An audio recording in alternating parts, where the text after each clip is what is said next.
Did you have something to record, or? It's okay.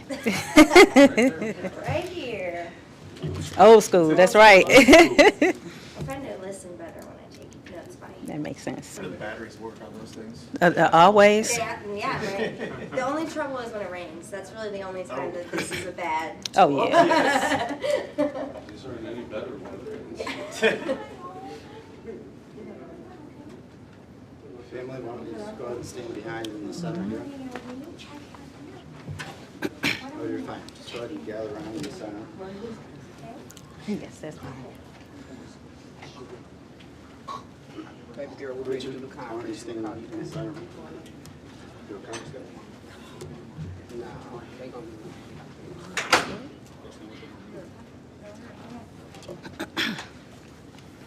Ready? So good afternoon, everybody. My name is Evita Caldwell. I'm the Public Information Officer here at St. Louis City Police.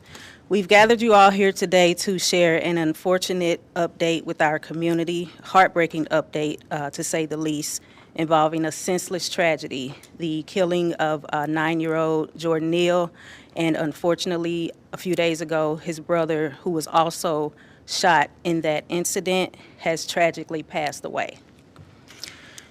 With us today, we have Lieutenant John Blaskowitz, who is the commander of our homicide division. We also have Detective Sergeant Todd Ross, as well as Detective Run, who's also handling the case. And also joining us today is the family of 9-year-old Jordan and 10-year-old Richard Neal. We have his mother, Janisha Hillard, his father, Mr. Richard Neal II, their grandparents, as well as their two other siblings. So just to go over a little bit of the background that we previously released, around 9 p.m. on Saturday, May 24th, 2025, Mr. Neal and Miss Hillard, as well as their 4 children, were driving in the area of Union and Bircher.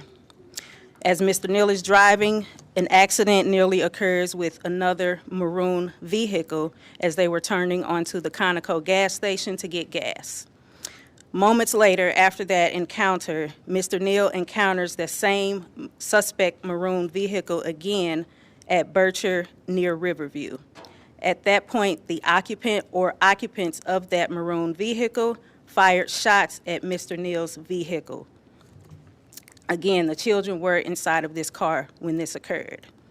Mr. Neal was shot, as well as, again, 9-year-old Jordan Neal and their 10-year-old son, who was 10 at the time, and we just learned turned 11 a few days ago. He was also shot. His name was Richard Neal III. Jordan died from his injury the night of the shooting. Richard passed away this past Tuesday. What we gather you all here today is to ask for public assistance. We really need people to come forward with any tips, any information, big or small, it doesn't matter. It will help us in solving this case. To the people or person that did this, if you know you did this, step forward. We have 2 deceased children in a tragic incident. It shouldn't be this way. We don't know what type of bright future those boys could have had if they had the chance to survive. If you would like to remain anonymous, you can contact Crime Stoppers. They are offering a cash reward of up to $5,000 for your tip if it leads to a felony arrest in this case. You can also call the Homicide Division directly. Their number is 314-444-5371. They're looking for video. Again, they're looking for information. They're looking for anything that can help them in this case. I'll turn it over now to Lieutenant Blaskowitz, who can again reiterate that public plea for assistance.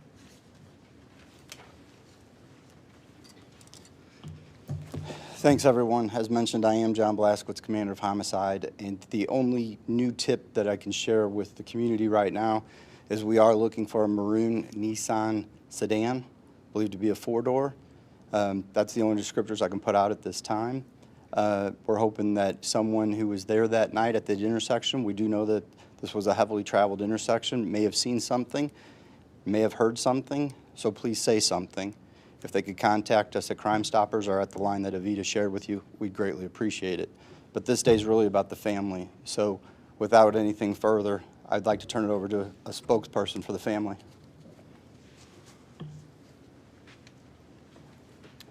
Hello.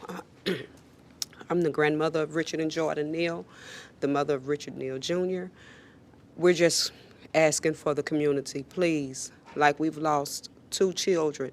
And in the process of losing 2 children, we also lost my husband, the father and grandfather of those children, mourning the loss of Jordan. We just really want someone, anyone, I don't care if it's friend, family, or foe, if you know anything, I mean anything, about the shooting that happened May 24th, please, I don't want this to be your loved one and then you want to tell. Because at this point, we've lost so many children to senseless things. You can hate anybody, but you don't have to pick up a gun. You don't have to. You live to see another day. We lost 2 children. They'll never live again. I used to say I had 10 grandsons. I've dropped down to 8. And I've always said that if you mess with us, them 10 grandboys were going to come stepping. Jordan and Richard fought when they were born. They were born both at 1 pound and a few ounces. And they beat all of those obstacles. To be killed to a senseless shooting. For what? To say that you got a hit? For what? To put a notch under your belt? You put a notch under your belt, but you put a hole in our hearts.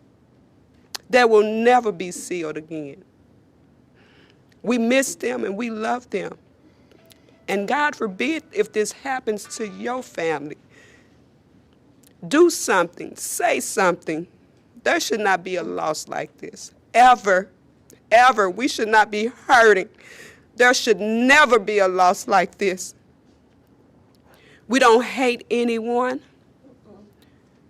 but we will never forget you. We are Christians. We have to learn to forgive, but we'll never forget you.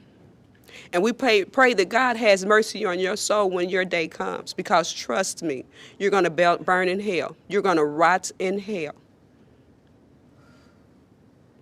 You're definitely going to rot. You're definitely going to rot.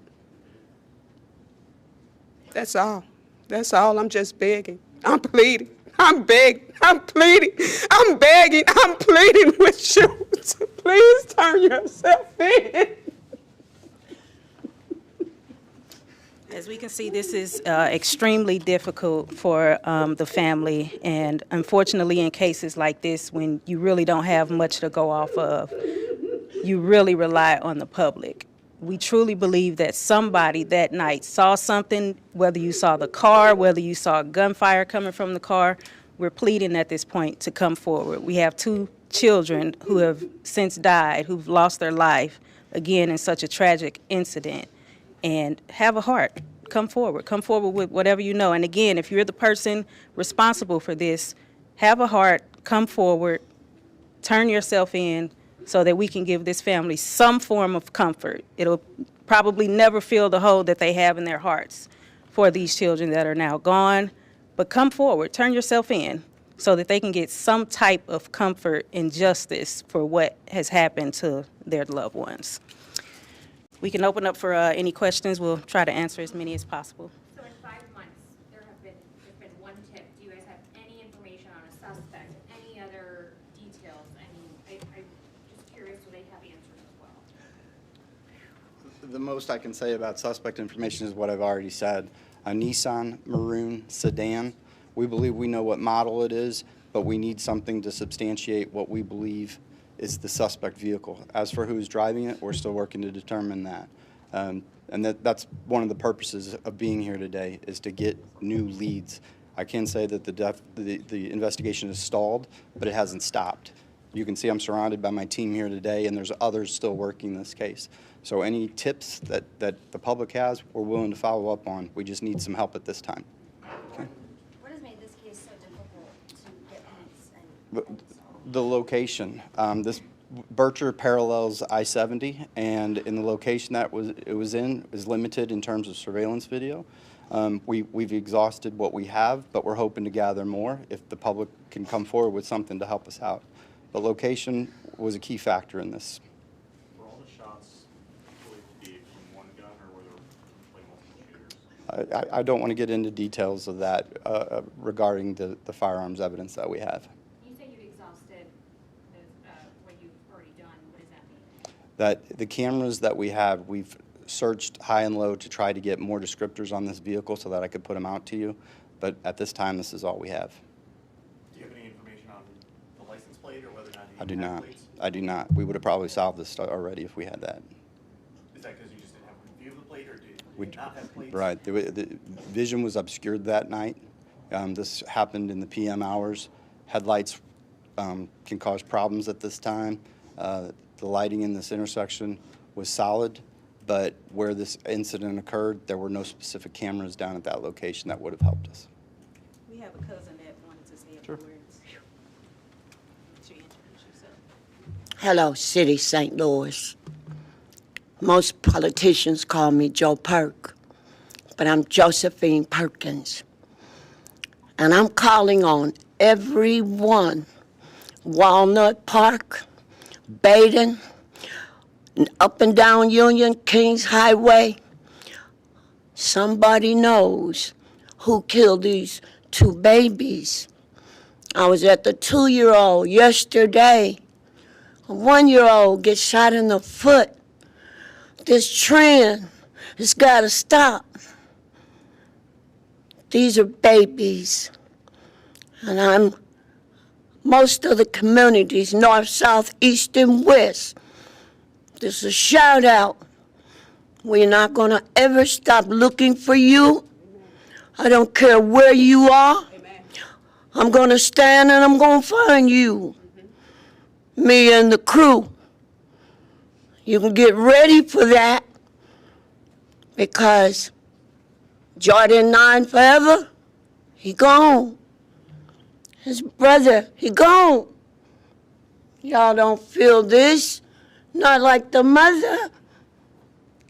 And to all you gangbangers, to all of you trying to earn your brownie points, you better stop. Put your guns down. We're surrounded.